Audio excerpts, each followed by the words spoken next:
Historia, primer grado. Bloque 3. 22. Globalización cultural. Las culturas en el contexto de la globalización.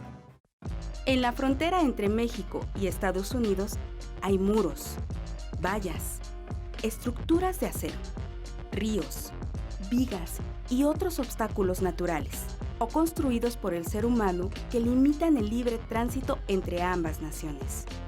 Sin embargo, la cultura logra traspasar las fronteras sin importar si están protegidas o no. Hay ciudades fronterizas donde se hablan perfectamente bien tanto el idioma inglés como el español, y en ocasiones, cuando las culturas se mezclan, es difícil saber de qué lado de la frontera están. Muchos mexicanos han migrado a Estados Unidos en distintos periodos de los 2 siglos anteriores al actual.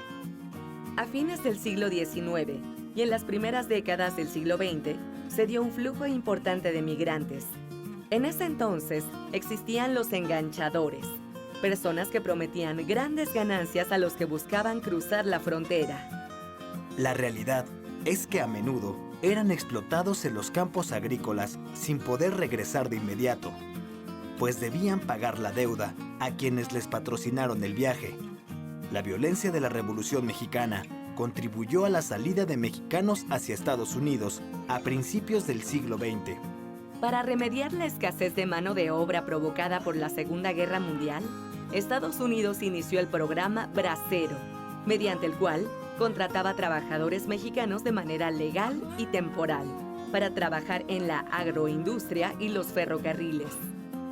Con este programa, entre 1942 y 1964, migraban en promedio 200,000 trabajadores mexicanos al año.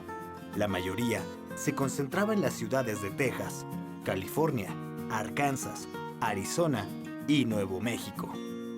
Al eliminarse el programa Bracero, muchos migrantes se quedaron en Estados Unidos de manera ilícita. A pesar de que ahora existen mayores controles fronterizos, la creciente necesidad de mano de obra en Estados Unidos y la escasez de buenos empleos en México ha provocado que la inmigración ilegal siga creciendo. En 1990 eran 2 millones de mexicanos. Para 2016 fueron 5.4 millones. Los mexicanos que llegaron a Estados Unidos con el programa Bracero son migrantes de primera generación. Sus hijos y nietos, nacidos allá, de segunda y tercera generación, son denominados mexicano-americanos. La mayor parte de estas generaciones viven en Illinois, Indiana, Michigan, Ohio, Nueva York, Texas, Nuevo México, Arizona, California, Colorado, Georgia, Nevada y Washington. A quienes nacieron en territorios estadounidenses que antes pertenecieron a México, se les conoce también como chicanos, que como el resto de los mexicano-americanos, saben poco de su nación de origen y algunos ni siquiera conocen México.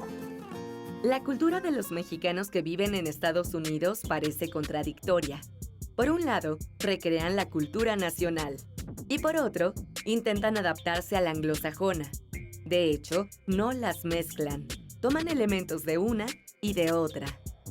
Al tratar de adaptarse a la nueva cultura, pierden valores culturales de origen, lo cual tampoco permite que adopten por completo los valores culturales de la sociedad que los acoge.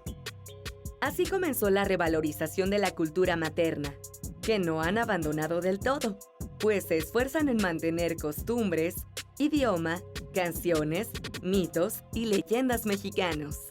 Por ejemplo, en las panaderías mexicanas del este de Los Ángeles se puede encontrar pan de muerto.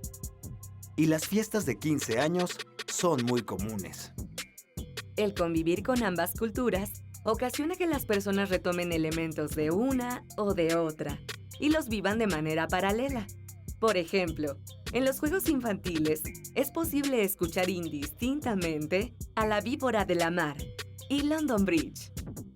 O que en las fiestas de cumpleaños se canta por igual las mañanitas que Happy Birthday.